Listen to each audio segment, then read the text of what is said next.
Hey friend, if you're like me and the rest of us mere mortals, you did not receive a Mavic too early. So last week when the announcement went and all those videos were uploaded within 24 hours, you were probably scouring over them just like I was. So which one do you order?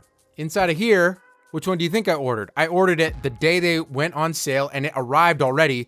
It's raining outside, so I can't go get my own footage. But which one do you think I ordered? I ordered two. I ordered both. I could not decide. So here we have the Mavic 2 Zoom, and here we have the Mavic Pro. I've already got them Leftcoast stickered out, and I could not decide between the two, and I figure I'm not the only person who's facing this dilemma. And thankfully, my buddy Dave Altizer over at Kinotika was kind enough to share a bunch of his footage with me, so I actually got to play with some of this Mavic footage throughout the week as I was excitedly waiting these two. But it's raining today, so I can't even go fly my drones right now. I'm just waiting in anticipation. And I wanted to get a video out because people have been sending me a lot of direct messages going, hey, which one did you buy? Which one should I order? And I wanted to share some of my thoughts because I think there is a really clear filmmaker's choice here for those that are focusing on storytelling and just flexible tools in the field. I want to share which one of these I'm most excited for. But in all the videos that got uploaded, there's a bunch that I linked up in the description down below, some of them that I found my favorite. It's honestly just fun looking through and seeing how they perform.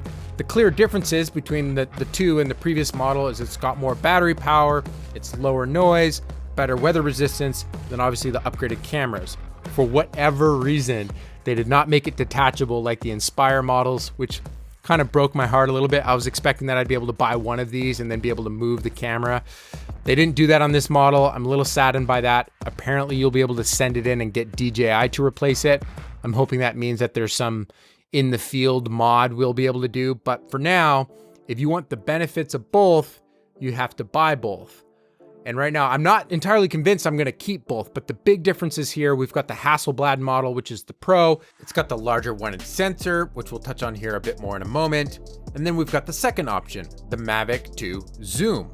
That's a stupid name if you ask me, but that's okay. It's got the same sensor as the previous model Mavic Pro, but it's got an optical changing lens built inside that also adjusts the focus as you zoom, so it keeps these nice tack sharp images. So which one should me, a filmmaker, be most excited for? As we look through some of the footage in some of these other videos, honestly, some of the best footage is in the Mavic announcement film already. So I kind of re-edited this together and they're kind of tapping into the adventure film roots here. And that's where I'm coming from. I make adventure films. So that's kind of the perspective that I think about this stuff through, is going into the mountains and trying to shoot action sports. And they got some really awesome footage. One of the filmmakers I really look up to, Jimmy Chin, he's featured in there skiing, some really cool stuff. And in this commercial as well, you see some really neat hyperlapse shots. I'm really pumped about trying some of that stuff. But which one of these am I more excited about? So the Pro, because it has that 1-inch sensor, you're getting a 4K image out of it, but those pixels are spread out a little bit more. And so when the pixels are spread out a little bit more, you don't get these, especially on the original Mavic Pro, in the details like trees and rocks, it kind of just turned to mush. It had no dimension to it, and it kind of looked like this little digital noise was dancing around. And that's where more resolution wasn't even necessarily helpful. I almost would have preferred a Mavic Pro with that sensor size being 1080p, because I think it would have been a cleaner image. But they gave us 4K and they crammed all those pixels in. So with the 1-inch sensor, that spreads them out a little bit, and that actually makes the image kind of breathe and feel a little bit different. It actually allows some of those, so if an object is in the foreground, it actually helps that stand out from the background better with edge sharpness, and it just looks better. And what they're also doing here is they're including a 10-bit codec, which I'm excited to try out. So this is gonna be a better color space. This is gonna be better performance overall for the best portable image quality you can get in a folding drone. For me, when I use drones, a big challenge that I face is getting shots that look and feel different. And that's when I found out, when they were doing the optical zoom on one of them, that actually got me more excited than the 1-inch sensor, because if I can make my shots feel different by zooming in and moving around an object to get some nice compression, I really think that's gonna open up some different doors for how I use these to tell stories.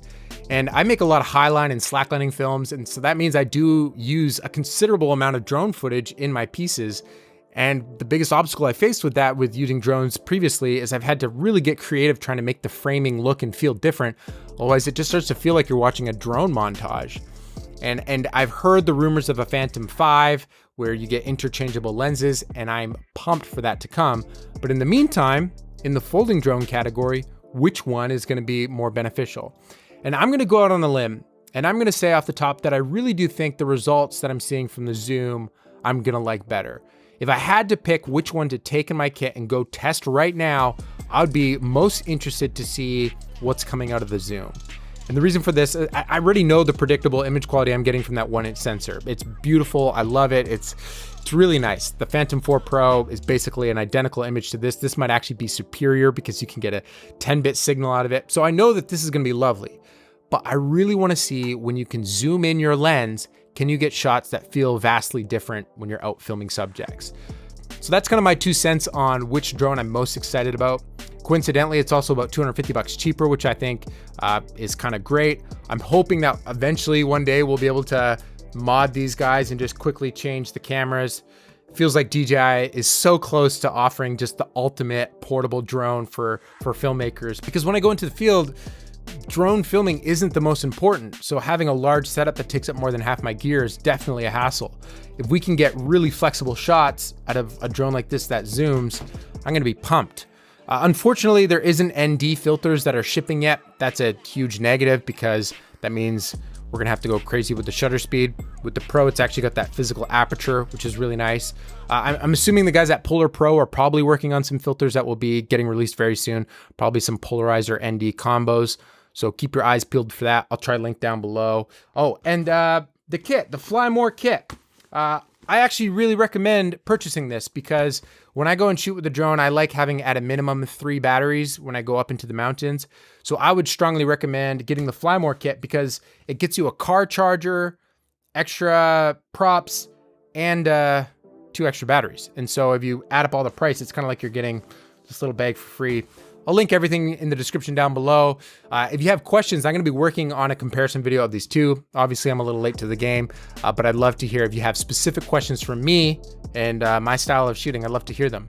I'm gonna go test these guys right now as soon as it stops raining. So I'll catch you in the next video, and remember, life's better when you make stuff.